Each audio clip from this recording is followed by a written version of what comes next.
fraction of the number of buzzards and red kites and a number of the other species that we did in the past. Surely they're pushing down the number of bird species. Some of which may be songbirds that people like. Yeah, when you look at the big impacts on bird populations in terms of like a European context, and the impacts of modern day farming is way more significant. It's totally huge in comparison to issues like this. You know, birds are really struggling because they can't find food, they can't breed successfully. Sorry, but they're not really struggling. We've just seen that there are loads and loads of birds of prey out there. No, I'm not talking about birds of prey. I'm talking about the general numbers of wider small birds that should be declining. It's like the impact of farming on those birds is far more significant than issues of predation. There's no science that shows there's any species being impacted by predation by birds of prey. So what about positive impacts on the rest of the ecosystem? You can see, I mean, I can see if you've got some birds of prey, you know, they take a kingfisher, that's perhaps a negative effect. But what other positive effects for an ecosystem if you have more birds of prey? So they will take weak and the most vulnerable out of populations, prey, and that will make those populations more healthy. Where that's gone wrong in the last 10 years, or last few years in particular, is avian flu, because these birds are top predators, so they're taking out the weak, some of those weak are diseased, and we've actually seen that some of the birds of prey are being affected by that. So in Scotland, particularly the two big eagles, white-tailed eagle and golden eagle, the productivity in some of the nests has really dropped in recent years. We think bird flu is having a big impact there. And again, because this is quite new, the science is trying to catch up and trying to find out the true impacts, and that could be over a long period of time. And just one other thought, that we often hear this phrase, not necessarily about birds of prey, but in other things. If top species are doing well, then the whole ecosystem is doing well.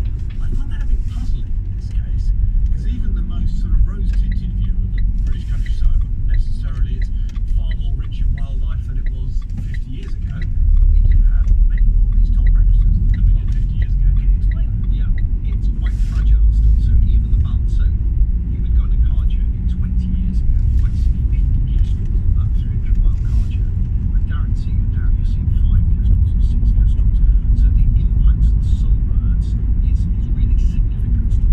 In terms of UK bird of prey populations, some birds are doing really well, buzzards are doing well, kites are doing well, but then you focus on things like merlins, they're decreasing the uplands, peregrines, urban areas, they're doing well. As soon as you move out of the urban areas, they're not doing that well. You know, so there's lots of differences here. Okay, well let's move on to that.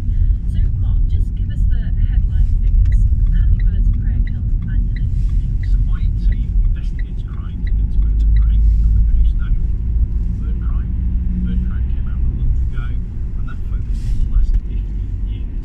And in that last 15 years, we've had 1,529 confirmed incidents. So these are incidents where you've got a victim, you've got a body. So a bird definitely died. 1,344 birds were victims of the 1,500 incidents. So they can be an incident, we can't prove a bird died. And these are really important birds like golden eagles and peregrines and peregrines. And I think the important thing to say is the stats we have at the tip of the iceberg, we know, for example, in that same time period we had over 5,000 reports of incidents, but some of those you can't confirm because the data, the detail is not there. Who's killing these birds? Well, when you look at the convictions, 2/3 of the people convicted for offences against birds of prey have some connection to game bird shooting, and the large number of those are gamekeepers. So these are people who are employed by an estate to manage the numbers of game available to be commercially shot. And on some estates, some of those gamekeepers take the law into their own hands and kill protected birds. Convictions, do you know how many in this time? Very, very few. Typically, to train raptors, shooting raptors, tracking raptors. And what's the problem here? Why is it that gamekeepers don't? What have they got against these birds? So we often talk to gamekeepers who speak gamekeepers who may give us intelligence and information about places where we know there's a history of killing. Some of those gamekeepers say is on that estate management regime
and make sure we do all we can to maximise the numbers of birds of prey, and in particular the hen harrier. In that case, it sounds like you must be on board with this licensing scheme, because it sounds as though if you're already doing all these things, you're trying to stop people doing the bad stuff, the licensing won't affect anyone who's behaving. So do you have an objection to the licensing scheme being taken up in England and Wales? I don't think licensing will solve the remains of the issue. What do you think should be done then? I mean, if you don't like the licensing scheme, Further the work that we are doing with the states and so on, and also to try and get to the bottom of exactly what the true figures are. And I return to the massive improvement that has been made over the last 40 or so years. Hen harriers and other birds of prey die, disappear for all sorts of reasons. Illegal killing is possibly one. Lack of suitable habitat can be another. Predation is an enormous factor in here. Harrier nests, for instance, are open and moorland. They are prone to predation by foxes, stoats, weasels, and particularly by other raptors. Paul Benson, thank you very much indeed. Just to address a couple of those points. Last year, 2023, was the worst year in Britain for hen harrier persecution. Gentlemen, we're going to have to leave it there. A little spiky note to leave it on, but I think it shows that there are still some real, genuine issues of concern with our birds of prey, alongside an overall scheme of some recovery. so thank you very much to our 4 contributors for today: Jennifer Ackerman, Mark Thomas, Robert Benson, and Antonia Barbara Kent. That has left me and Tom with a lot to chew over. We learned a lot in this programme, a lot from plush feathers and silence, but I just want to start with the control side. It strikes me as really interesting that both sides are agreeing more or less there is a recovery in most birds of prey. This question about, even if they're doing well as a group, that doesn't stop individuals being hurt, as a real guilt, as a real problem. And you can see the different political priorities there. Because if you're the RSPB, you've got the word protection in your name. So quite clearly, you need to shop window that there's a bit of a threat out there. Because that's, part of the ways of death. I didn't know that the RSPB were neutral on grouse shooting. As you say, they've got protection in the name, so I'd never looked into their policy. I think some of their opponents might disagree with their neutral, but he said it, actually. I mean, I'm slightly stumbled on numbers. I wanted to see graphs over time showing how much it had gone up, how much it gone down, and where, because it feels like everyone is claiming evidence is on their side, and my initial response to it, show us the evidence. I think it's partly about the priorities. If you still deal with crime, I mean, compared to murder, maybe that's not correct, but crime is still a crime even if there's fewer than there was going on before. Whereas if you want to concentrate on what you do. The other thing I found really interesting is kind of up and low split, because listeners might associate upwards with the successful and happy realm of our birds of prey, because that feels like the more Feels very reliable. natural, But yeah, doesn't it? Yeah. Whereas in a funny way, that's really inverse, isn't it? Yeah, and I think this is something like, so I'm mostly now, I'm a city dweller, and I don't spend time a lot of time looking at either the uplands or the lowlands. I feel I need a geography lesson here to go and actually look at what these landscapes are. Although I am quite encouraged if the birds of prey are doing well in the lowlands where the farms are, because of course there's so much farmland that if they're doing well in those environments, then that bodes well for their future survival. And I also came out of that feeling that I would like to get better at identifying different types of bird of prey. I see them in the sky. I can identify that it is a bird of prey by the way it's flying and what it's doing and its shape, but I'm not very good at telling them apart. And it did make me wish that they're clearly everywhere. I had a look before we started recording at, nest cams and all that kind of thing. And there's all these places around the UK where these birds are in cities as well as in the countryside. And I thought I'm missing out here. These amazing things that I should get better at recognising so I can appreciate wherever they are. I love some of the details. Jennifer talking about owls in Brazil, where their genes are evolving to tune out ambient noise.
media is under discussion in 45 minutes in our series about the moderators managing the worst excesses of the internet.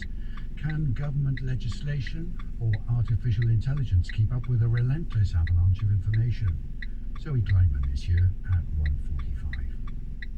After the World at One and a look at the weather with Ben Ridge.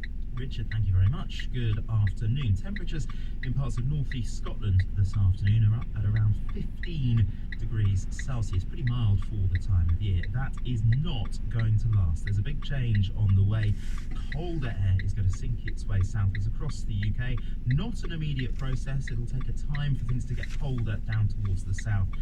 As that transition takes place, particularly into the early part of next week, there's the chance that some of us could see some snow. It is worth staying in touch with the forecast. But in the shorter term, things are pretty quiet out there for the rest of today. I'll start the forecast across southwest England, southeast England, the Midlands and eastern England, where we've got some fairly large amounts of clouds, a few lingering fog patches as well. But for most, there should be some spells of sunshine this afternoon. Temperatures generally around 13 degrees. And then for Wales, for all of northern England, also for Northern Ireland and for southwest Scotland, predominantly cloudy through the afternoon. Some of that cloud, where it's at its thickest, bringing a few spots of light rain and drizzle. Equally, a few bright or sunny spells here and there. Temperatures around 10 to 13 degrees.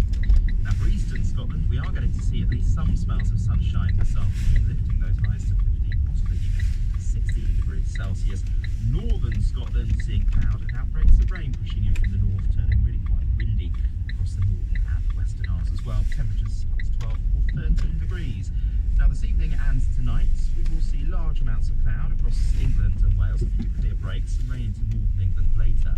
Northern Ireland and Scotland seeing some patchy rain pushing southwards, replaced by clear spells and showers, and it will start to turn colder from the north. And across the northern half of the UK tomorrow we will see sunny spells and showers, some wintry showers over high ground in northern Scotland, cloudy and mild in the south. It will feel colder for all of us on Sunday. Best medicine. Dissecting funny and fascinating medicine. I think pain management is the best medicine. Bibliotherapy. Therapy by books. Sleep. Wow. Spot the comedian. Celebrating medicine's past, present and future. I think transplantation is the best medicine because it can completely change someone's life.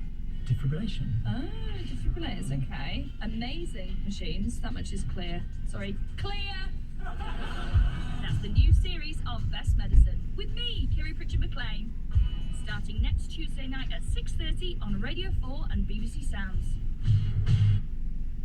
On 92 to 95 FM on BBC Sounds and on your smart speaker. This is BBC Radio 4.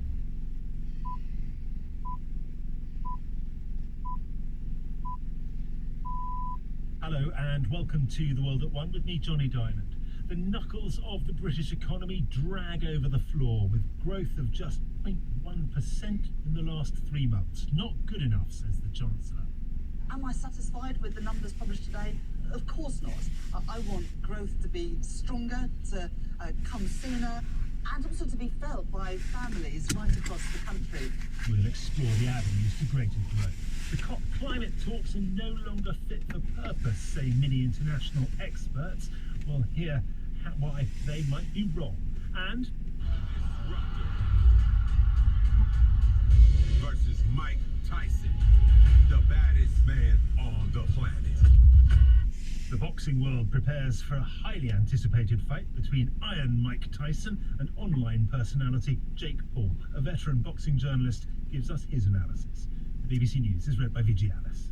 The UK economy barely grew between July and September, with uncertainty about the budget being blamed for the weak performance. The economy slowed over the 3-month period, growing by just 0.1% and shrank during September itself. Our business correspondent Mark Ashdown assesses what it means for the government's plans to boost growth. After tipping into a brief but shallow recession at the end of last year, the economy had bounced back, growing at a reasonable pace over the first half of the year. That has come to a spluttering near halt, with a below forecast reading of 0.1% growth in the third quarter. Solid gains in the construction sector were offset by a marginal improvement in services and a reversal in industrial production. Pre-budget doom-mongering has emerged as the main culprit, with some businesses saying they had paused hiring and expansion plans and consumers putting spending on hold. The Chancellor, Rachel Reeves, said she was not satisfied with the figures. Analysts do expect growth to now pick up again towards the end of the year and into 2025. The chief of staff to the Israeli Prime Minister has been accused of trying to alter official phone records to make it look as though Benjamin Netanyahu reacted more quickly to the Hamas attack on the 7th of October last year. The investigation into Sahi Braverman was opened after a senior military officer reported his actions. From Jerusalem, Joe Winwood reports. October the 7th was the biggest security failure in Israeli history. Benjamin Netanyahu has repeatedly sought to deflect blame from himself and onto the military and security establishment. The allegation that his chief of staff tried to alter phone records, suggesting a decision taken at 6:40 was actually made 11 minutes earlier, and so making it look like the Prime Minister acted more decisively than he really did, has the potential to be a huge scandal. A court gagging order has now been lifted, and it can be revealed that Sahi Braverman was interviewed by the police for several hours about the suggestion he altered phone records and took classified documents. It is another controversy for a Prime Minister embroiled in several political and legal scandals. Officials in Lebanon say at least 12 rescue workers were killed in an Israeli attack in the northeast of the country overnight. The strike on the city of Baalbek hit a building belonging to the Civil Defense Agency, a government organization which is not affiliated with Hezbollah. The Lebanese Health Ministry described the attack as barbaric. The Israeli military has not commented. Shares in European pharmaceutical companies have fallen after Donald Trump chose the vaccine skeptic Robert F. Kennedy Jr. as his nominee for Health Secretary. Mr. Kennedy, who stood as an independent presidential candidate before backing Mr. Trump, has previously spread misinformation about vaccines, including false claims that they cause autism. The Republican strategist Mike Murphy said the reasoning behind the nomination was loyalty first, qualifications last. Most of the serious people around health policy behind closed doors in both parties think he's barking mad. So I think he has overreached. They have an anti-vaxxer and somebody who is not that sure science is real to have that job. There's a quiet opposition brewing about some of these worst appointments, including RFK. Officials in Pakistan have declared a health emergency in parts of Punjab province because of toxic smog. In neighboring India, schools in Delhi have also closed as air pollution overwhelms the city. Our Pakistan correspondent Caroline Davis sent this report from Islamabad. It's been more than 2 weeks since dense clouds of pollution set in and air quality readings in Lahore started to spike. The province's authorities have stopped construction activities and closed brick kilns and furnace burning industries until the 23rd of November in Lahore and Multan. Restaurants here will also not be allowed to have dine-in customers after 4 p.m. or takeaways after 8 p.m. Authorities have planned a 3-day lockdown in the cities from next Friday, which could come earlier depending on how the smog develops. Across the province, schools, colleges and universities will remain closed until the end of next week. Over the border, India's capital Delhi is also cloaked in the pollution. All primary schools were shut on Thursday night, with lessons moved online. At least 10 people have died in a fire that broke out at a care home near Zaragoza in northeastern Spain. The incident happened early this morning, and local officials said 82 people were living in the home at the time. The centre opened 16 years ago as a retirement home, but has since specialised in care for residents with dementia and mental health problems. Number 10 has apologised after meat and alcohol was served at a Downing Street event last month to celebrate the festival of Diwali. Officials said a mistake had been made and sought to assure the Hindu, Sikh and Jain communities it would not happen again. Here's our political correspondent Damien Grammaticus. The Diwali reception hosted by Downing Street has become an important annual event for the UK's Hindu, Sikh and Jain communities, who all have celebrations at this time of year. Some, though, are vegetarian and teetotal. However, both meat and alcohol was served this year. Conservative MP Shivani Raja, who was among those who complained, said the event was not in keeping with the customs of many Hindus. The Prime Minister's office has issued a formal apology, saying there was a mistake in the organisation of the event, adding Sir Keir Starmer wanted to pay tribute to the huge contribution their communities made to the country. Typhoon Tea, which was founded in 1903, is preparing to appoint administrators as the brand continues to struggle with falling sales and rising debts. The company has been trying to turn itself around for some time, but suffered a setback last year when trespassers caused damage costing millions of pounds at its former factory in Merseyside. Thanks very much, Fiji. The latest growth figures released this morning might be prosecuted under trade descriptions. So low is the actual rate of growth in the economy, just 0.1% in the last 3 months.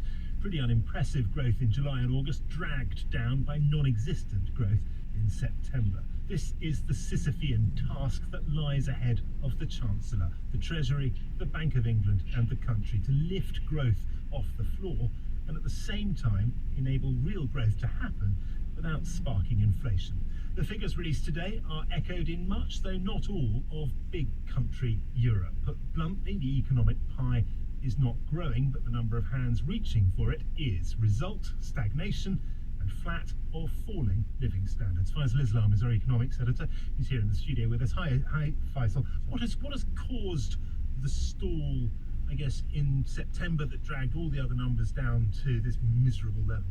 So the bare numbers look pretty stark, that in the first 2 quarters we averaged 0.6% growth, and now it's fallen, as you say, to barely growing at all, 0.1%.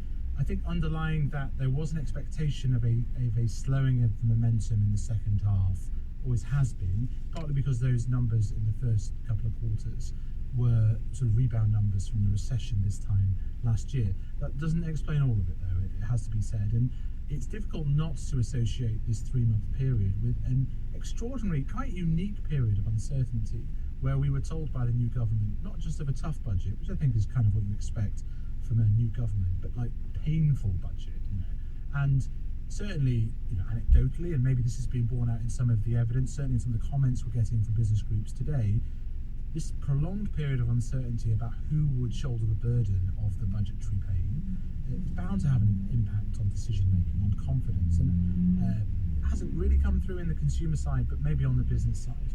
And then when you put that against the backdrop, which was we were having interest rates cut for the first time in years, there was some wind in the sails of the economy. It should have been stronger. It wouldn't have been the same as the first 2 quarters. It should have been stronger given everything else, and it wasn't. So there is this question about that doom and gloom from the government, the impact that had. The budget happens just at the end of this period, so you can't really pin the actual budget decisions on it. So, I mean, this line that somehow managed to talk down the economy, I mean, whether or not it's talking down or it's